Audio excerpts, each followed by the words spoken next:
హైదరాబాద్ ఎన్టీఆర్ మార్గులో రహదారి కుంగింది. మురుగు కాలువ పొంగడంతో రాకపోకలకు తీవ్ర అంతరాయం కలుగుతోంది. దీనికి సంబంధించి తాజా సమాచారాన్ని మా ప్రతినిధి రఘుపతి ప్రత్యక్ష ప్రసారం ద్వారా అందిస్తారు. రాకేష్, రాత్రి నుంచి కురుస్తున్నటువంటి భారీ వర్షాలతో పూర్తిగా నానినటువంటి భూమి కావచ్చు. అదే విధంగా ఇక్కడ ఎన్టీఆర్ మార్గులో ప్రధాన రహదారి గుండా వెళ్తున్నటువంటి ఇది పూర్తిగా కుంగిపోయింది. ఇక్కడ ఎస్టీపీ నుంచి అటు బంజారా హిల్స్, జూబ్లీ హిల్స్, ఇతర ప్రాంతాల నుంచి వచ్చేటువంటి ఎస్టీపీ అంతా కూడా ఈ వైపు నుంచి కిందికి వెళ్తుంది. ఎస్టీపీ నుంచి సివరేజ్ ట్రీట్మెంట్ ప్లాంట్ల నుంచి వెళ్ళి ట్రీట్మెంట్ అయినటువంటి నీటిని ఈ మార్గం గుండా అటు జిహెచ్ఎంసీ కేంద్ర కార్యాలయం పక్కనే ఉన్నటువంటి నాలాలోకి కలుపుతుంది. ఆ మార్గం నుంచి వెళ్ళేటువంటి ప్రాంతం ఈ రోజు ఉదయం 9:30-10 గంటల ప్రాంతంలో ఒక 2 వీలర్ ఇటువైపు నుంచి వెళ్తుండగా అది దసికింది. దాంతో పెద్ద ఎత్తున గొయ్యి పడింది. ఇది జలమండలి నిర్వహణలో ఉన్నటువంటి సందర్భంగా ఈ జలమండలి అధికారులంతా కూడా ఇక్కడికి వచ్చి పరిస్థితిని సమీక్షిస్తున్నారు. జలమండలి ఎండి దానకిషోర్ కూడా ఇక్కడే ఉండి ఏర్పాట్లు చేస్తున్నారు. దీన్ని తిరిగి పునరుద్ధరించేటువంటి పని చేస్తూ ఉన్నారు. దీనికి సంబంధించినటువంటి అధికార యంత్రాంగం అంతా ఇక్కడే ఉండి పనులు ఏర్పాటు చేస్తుంది. దానకిషోర్ గారు, ప్రధానంగా ఇది సమస్య ఎలా ఏర్పడింది, ఎప్పటివరకు దీన్ని పూర్తి చేస్తారు? మేము అనుకోవడం ఏంటంటే అక్కడ మా ఛాంబర్ ఉంటుంది, మ్యాన్ హోల్ ఛాంబర్.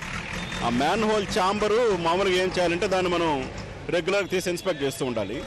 ఈ మ్యాన్ హోల్స్ అన్నీ రోడ్లు వేయడంలో మూసివేయడం జరిగింది. అది రెగ్యులర్గా ఇన్స్పెక్షన్ జరగలేదు బేసికల్గాను.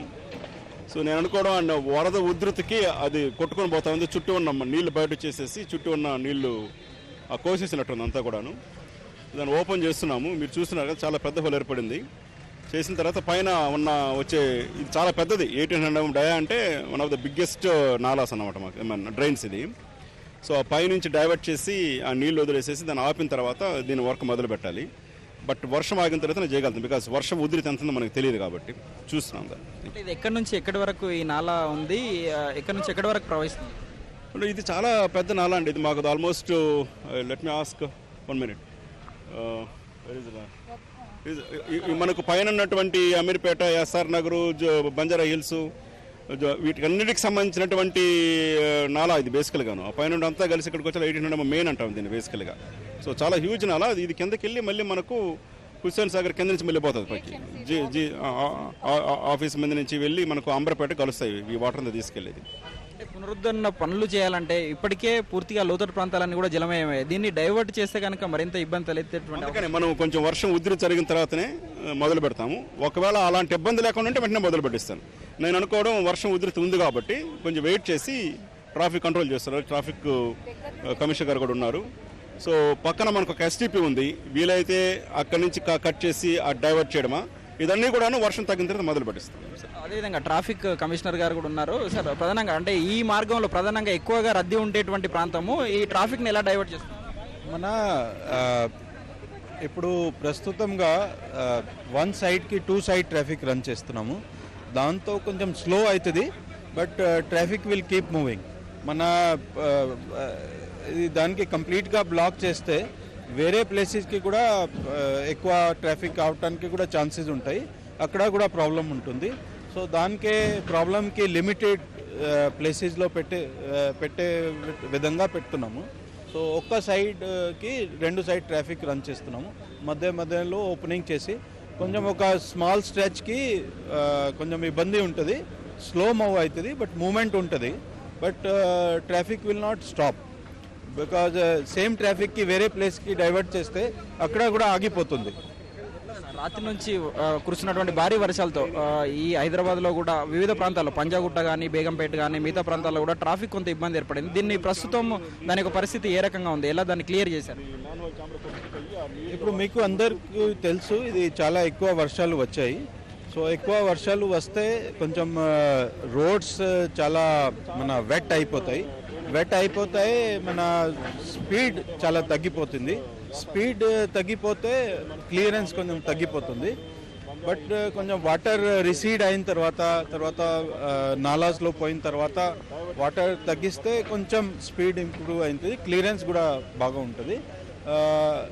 లక్కీగా మాకు మొత్తం రాత్రికి వర్షాలు పడాయి, మార్నింగ్గా పడలేదు. సో రాత్రి పడితే పెద్ద ట్రాఫిక్ కూడా ఉండదు. సో చాలా వరకు క్లియర్ అయింది. మార్నింగ్ కూడా పబ్లిక్కే ఎక్కువ ఇన్కన్వీనియన్స్ రాలేదు.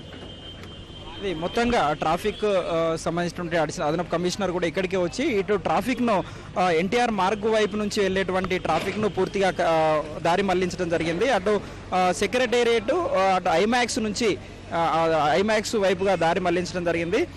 మొత్తంగా ఉదయం నుంచి ఒక భారీ ప్రమాదమే తప్పిందని చెప్పొచ్చు. ఎందుకంటే దాదాపుగా మనుషులు కొట్టుకుపోయేంత వరద ఉన్నటువంటి నాలా ఇది. 800 మిల్లీమీటర్ల డయ ఉన్నటువంటి పెద్ద నాలా అని జలమండలి కమిషనర్ జలమండలి ఎండి ప్రస్తుతం చెప్పడం జరుగుతోంది. ఇది ఇటు ఎస్టీపీ వివిధ ప్రాంతాల నుంచి వచ్చేటువంటి ఎస్టీపీ ద్వారా ముందుగా ఉన్నటువంటి నాలాలో కలుస్తుంది. హుస్సేన్ సాగర్లో కలవకుండా మొత్తం మురుగునీరు అంతా కూడా అటు జిహెచ్ఎంసీ కేంద్ర కార్యాలయం పక్కనే ఉన్నటువంటి ప్రధాన నాలాలో కలుస్తుంది. మొత్తంగా ఈ పనులను మాత్రం ప్రస్తుతం ప్రారంభించినప్పటికీ కూడా ఇది పూర్తయ్యే వరకు మాత్రం సమయం పడుతుందని చెప్తున్నారు. ఎందుకంటే పైన ఉన్నటువంటి నాలాను కనుక ఈ డైవర్ట్ చేస్తే కనుక దాన్ని మళ్లిస్తే కనుక పైన ఉన్నటువంటి లోతట్టు ప్రాంతాలు జలమయం అయ్యేటువంటి అవకాశం ఉన్నందున పూర్తిగా వర్షం తగ్గిన తర్వాత అదేవిధంగా వర్షపు నీరు ఉధృతి తగ్గిన తర్వాతనే దీన్ని పనులు పూర్తి చేసి ఈ రోడ్డును పునరుద్ధరిస్తామని చెప్తున్నారు. అయితే అడిషనల్ కమిషనర్ ట్రాఫిక్ కూడా ఇక్కడికి వచ్చి ఒకవైపు మాత్రమే ట్రాఫిక్ అనుమతిస్తామని చెప్తా ఉన్నారు. మొత్తంగా ఇది ఒక 2-3 రోజుల పాటు ఈ పనులు జరిగేటువంటి అవకాశం ఉంది. ఇది కూడా వర్షం పూర్తి స్థాయిలో తెరిపినిస్తేనే ఈ పనులు జరిగేటువంటి పరిస్థితి కనిపిస్తోంది. Rakesh, over to studio. ధన్యవాదాలు రఘుపతి.